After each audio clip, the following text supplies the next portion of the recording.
In 1750, the average person lived exactly like their great-great-great-grandfather. Same house, same job, same tools, same life expectancy.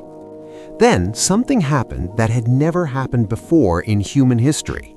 Within a single lifetime, one human lifetime, everything changed. People who grew up farming by hand died in cities lit by electricity. Workers who started in candlelit workshops ended their careers in factories powered by steam engines. And humanity crossed a line it could never uncross. Because the Industrial Revolution didn't just change how we lived, it rewired what it meant to be human. And here's the part nobody talks about. We're still living in the shockwave. By the end of this video, I'll show you the one invention from the Industrial Revolution that you used this morning without even realizing it came from that era. Let's go back to where it all started. For almost all of human existence, life moved at the same speed. You grew food by hand. You made clothes by hand. You built shelter with basic tools. Progress was slow, sometimes non-existent. A farmer in 1700 England used nearly the same techniques as a farmer in ancient Rome. Then in 1764, a British weaver named James Hargreaves invented something called the spinning jenny. It was a simple machine, but it allowed one person to spin 8 threads at once instead of one. That doesn't sound revolutionary, but it shattered everything. Because for the first time in history, one human could do the work of 8. And once that idea took hold, there was no stopping it. Within decades, machines were being built to do jobs that had required dozens of workers. The power loom, the cotton gin, the steam engine. Each one multiplied human output exponentially. But here's the part most history classes skip. These machines didn't just replace labor, they replaced entire ways of life.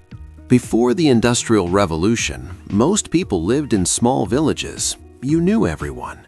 Your family had lived in the same place for generations. Your village was kind of like your family. Work was seasonal, life was predictable.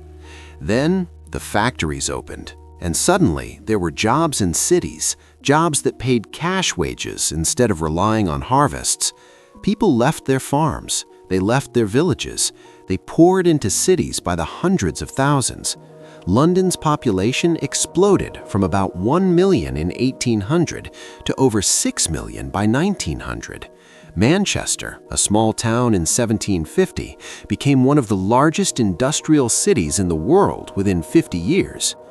But the cities weren't ready for them. And what happened next created living conditions so bad they triggered a political movement that still shapes the world today. I'll explain that in a minute. Here's what nobody tells you about factory work in the early Industrial Revolution.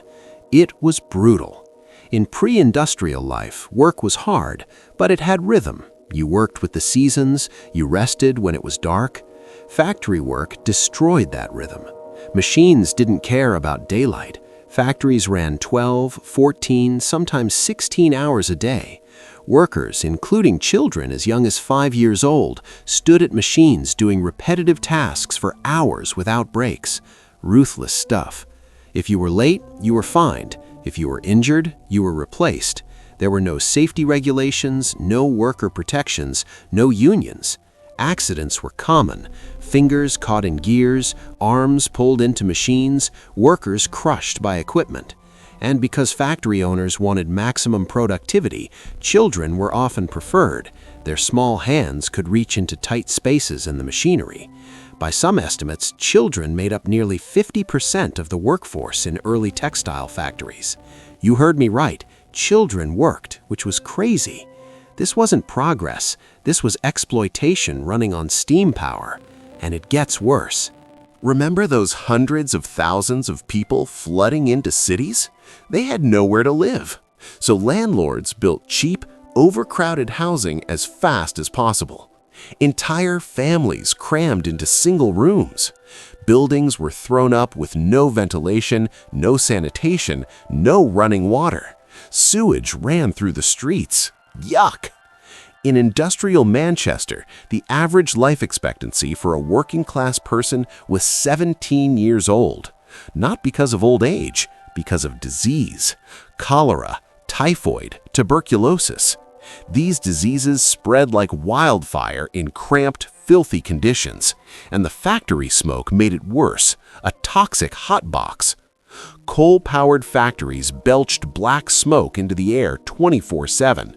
The air in industrial cities was so polluted that buildings turned black, laundry hung outside came back dirtier than before, respiratory illness became epidemic. This is the part of the Industrial Revolution nobody romanticizes. But here's the twist. That suffering created the modern world. The horrific conditions in factories and cities triggered something unprecedented. Worker movements, labor unions, political reform. People started organizing, demanding rights, fighting back. Karl Marx published the Communist Manifesto in 1848, directly responding to industrial exploitation. Labor laws were eventually passed, child labor was banned, working hours were regulated. The modern concept of workers' rights was born from industrial suffering, and that political awakening still shapes global politics today. But let's talk about the invention that changed everything: the steam engine. Before steam power, energy came from muscles, human or animal, or from wind and water. All of those had limits. You couldn't make a river flow faster. You couldn't make a horse stronger. But steam? Steam was unlimited. As long as you had coal, you had power. And steam engines didn't just power factories, they powered trains. The first passenger railway opened in England in 1825. Suddenly, a trip that used to take days by horse took hours by train. Information moved faster, goods moved faster, people moved faster, and for the first time in history, time itself started to matter. Before trains, every town kept its own local time based on the sun, but trains needed schedules, and schedules needed synchronized time. So railroads standardized time across entire countries. That's why we have time zones today. The Industrial Revolution literally restructured how humans experience time. Absolute game changer. Then came the next leap: electricity. Let there be light. Thomas Edison's practical incandescent light bulb in 1879 didn't just light up rooms, it killed darkness as a barrier to productivity. Factories could now run 24 hours a day with artificial light. Cities could function at night. Human civilization stopped being governed by the sun. And this is where things get uncomfortable. We've never adapted.